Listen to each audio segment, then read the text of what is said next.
देशवासियों, जय हिंद। मैं हूं जसवंत राज परमार, मुंबई। ये कोरोना काल दिन ब दिन भयानक होता जा रहा है। लोगों के मन में डर बढ़ता जा रहा है और ये डर होने का वाजिब कारण यही है कि मुंबई और महाराष्ट्र के कारण जो यहाँ की मौत और पेशेंट की जो रिकॉर्ड कायम करने वाली गिनती बाहर आ रही है, उससे ये इंसान अब डरने लग गया है। जिस वक्त यहाँ की सरकार को ध्यान रखने की ज़रूरत थी, उस वक्त ध्यान पूरा रखा नहीं गया और अब ये हालत बेकाबू होते दिखाई दे रहे हैं और इसका भुगतान सिर्फ और सिर्फ आम जनता को भुगतना पड़ेगा और पड़ रहा है। आप और हम मुंबई की आर्थिक राजधानी के घरों में बंद हैं, काम करने वाले लोग हैं, इस दुनिया को समझने वाले लोग हैं, इस देश को समझने वाले लोग हैं, इस देश का टैक्स भरते हैं और इस देश के तरक्की में काम आने वाले लोग हैं। लेकिन आज ये कंडीशन ऐसी हो गई है कि घरों में रहने के लिए मजबूर है। सरकार रोज नए नए आंकड़े दे रही है। महाराष्ट्र ने चीन के भी रिकॉर्ड तोड़ दिए। मुंबई वुहान के रिकॉर्ड तोड़ने की ओर अग्रसर हैं। आप समझ लीजिए कितना खतरनाक माहौल बनता जा रहा है। आप और हम क्या करें? सिर्फ घरों में रहने के सिवा कुछ नहीं कर सकते। लेकिन जो डर व्याप्त हो रहा है, उस डर को भगाइए।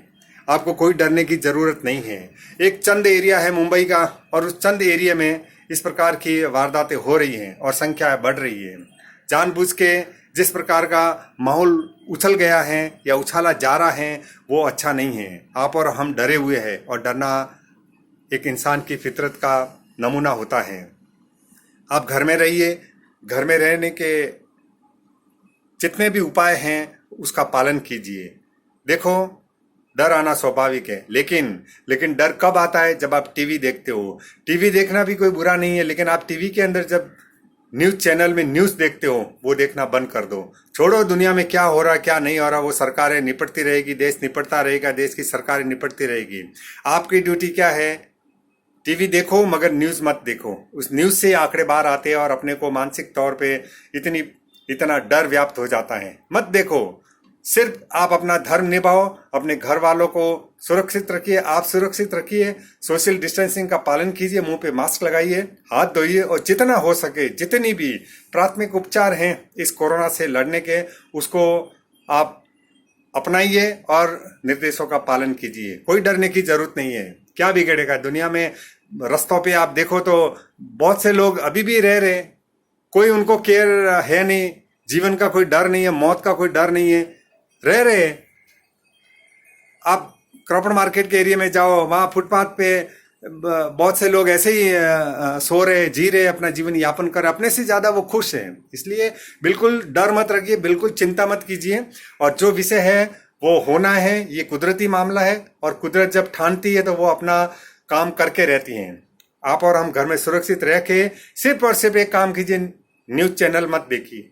बस ये जो बीमारी है ना, उस न्यूज चैनलों से आती है, क्योंकि वो अपनी टीआरपी बढ़ाने के लिए इधर उधर की खबरें, इस राज्य की उसमें, उस राज्य के इसमें, जब अच्छा होता है तो केजरीवाल आज तक पे बहुत आ जाता है, नहीं अच्छा होता है तो फिर कम आता है। ऐसे में भी बहुत से राज्य है, बहुत से मुख्यमंत्री है, जो कोई मुख्यमंत्री ऐसे होते जो आते ही नहीं है, क्योंकि उनको बोलने के लायक कुछ है ही नहीं है।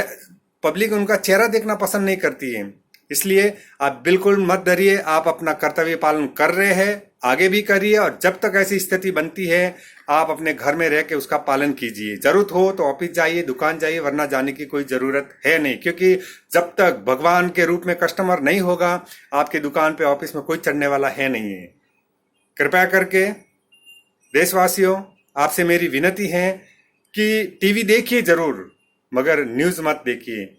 और उसके साथ में पैरेलल आप अपनी सुरक्षा के लिए जितना भी बंदोबस्त कर सको वो करिए और उस पालन करके घर में रहिए। बस यही सबसे बड़ा आप अपना कर्तव्य निभा लीजिए। कोरोना आपका कुछ नहीं बिगाड़ेगा, क्योंकि इंसान जब लापरवाह बनता है तो ही वो कोरोना के चक्कर में आता है। जब वो निर्देशों का पालन नहीं करता है तो ही कोरोना के चक्कर में आता है और उसी संख्या में अपना नाम दे देता है, जिस संख्या में आप अपन सुन रहे, इतने मरे, इतने पेशेंट है, इतने छुट्टी में आ गए।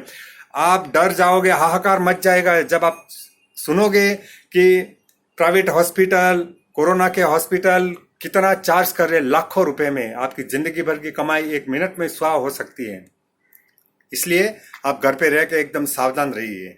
देशवासियों, इस दुनिया में भी कुछ लोभी लोग ऐसे हैं जो पैसे के खातिर, अपने स्वार्थ के खातिर इधर उधर भटकते रहते हैं। उन्हें अपनों की परवाह नहीं है, उन्हें ये भी परवाह नहीं है कि आज हम किसी भी स्वार्थ के कारण घर छोड़ रहे हैं, और घर छोड़ने की वजह ये हो सकती है कि कुछ भी हो सकता है। आप अपने इतने महापुरुष इतने नहीं है, इतनी आपकी देवी शक्ति नहीं है कि आप कोरोना के चक्कर में नहीं आ सकते हो। और ऐसे लोगों को जिनके मन में ये चर्बी रहती है कि कोरोना हमारा कुछ नहीं बिगाड़ सकता, उन लोगों को मैं सावधान करना चाहता हूं कि आपके गाड़ी घोड़े, बड़े बड़े महल, बड़ी बड़ी चीजें धरी की धरी रह जाएगी। आप अपने आप को और अपने परिवार को खतरे में मत डालिए, घर में रहिए। 2 पैसा नहीं आएगा तो चलेगा, वैसे भी पैसा क्या होता है, नहीं होता है, और पैसे से क्या हासिल होता है वो सबको मालूम है। पैसा बड़ा बना सकता है लेकिन महान नहीं बना सकता है। इसलिए आपसे निवेदन है, घर में रहिए, न अपने को खतरे में डालिए, न दूसरों को खतरे में डालिए, और न किसी प्रकार की गलत फहमी अब दिमाग में पाल के रखिए कि कोरोना हमारा कुछ नहीं बिगाड़ सकते। तुम्हारी हैसियत कुछ भी नहीं है कोरोना के आगे। ये एक प्रकार का महामारी का आह्वान है कुदरत की तरफ से, उसका आप रेस्पेक्ट कीजिए, आदर कीजिए, घर में रहिए। देशवासियों, फिर मैं निवेदन करूंगा कि जितने भी सरकारी निर्देश हैं उनका पालन कीजिए। मुंह पे मास्क लगाइए, हाथ धोइए, 2 गज की दूरी बहुत ही है जरूरी, सोशल डिस्टेंसिंग आप सोच समझ के जाइए। बेस्ट बसें चालू की, आप उनके हालात देख लीजिए, इसलिए आप बिल्कुल दिमाग में वो मत रखिए। और घर परिवार के लोगों को भी मैं बोल रहा हूं कि आप घर के किसी मेंबर के चक्कर में मत पड़िए। कोरोना किसको छोड़ता नहीं है, भले भले बाहर जाने वाला बीमार पड़े या आप उनको कंपनी दो या साथ दो या मौज मस्ती के लिए घूमने निकलो, आप भी इसके शिकार हो सकते हो। इसके परिणाम बहुत भयानक होते हैं। इसलिए आप घर में रहिए और सुरक्षा का पालन करते हुए सुरक्षित जीवन जीने की कोशिश कीजिए। जय हिंद।